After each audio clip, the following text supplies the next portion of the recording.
we can talk about why wave scatter data important. Why do we need it? Because the structure at sea, from oil platforms to wind turbines, must withstand both frequent small waves as well as occasional most monstrous swell. By analyzing the scatter data, we can identify the most common wave conditions for fatigue design. See here, we can identify what are the most common wave conditions from this, and then we can capture the extreme conditions for ultimate limit design. What's the maximum it's going to happen? We can find out the extreme cases also, and how much percentage it's going to occur also, and optimize the orientation and the structural layout. Here we can see in this direction the most probably the waves are coming from 270 to 240 directions only. It's coming, the most probable occurrences are happening here 14, and here it's 16. So here you can see the 240 and 270. These are the sectors experiencing more number of waves. So we can orient the structure such a way that it can get less forces from the environment.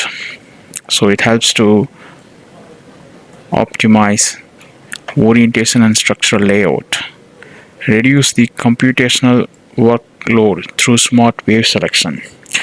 What is wave scatter diagram?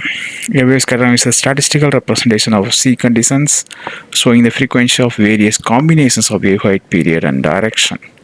What are the two primary variables in the wave scatter diagram? Those are wave height and wave period. As you can see here, wave period and wave height, these are the variables.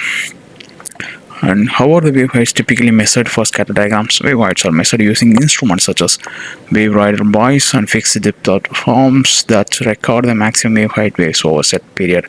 How is wave period defined? Wave period is defined the time between the two consecutive waves wave crest passing a fixed passage.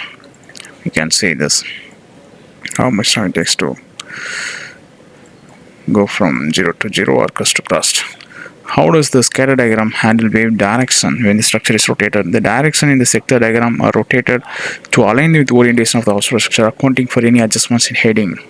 How can wave scatter diagrams help in the design of observers? By providing data on the most common wave conditions, engineer can design the structure to withstand the frequent wave loading, while also accounting for a rare and extreme waves for safety. What is the response operator, amplitude operator, and how does it relate to the wave scatter data? RAOs are mathematical models used to predict how an observer structure will respond to waves.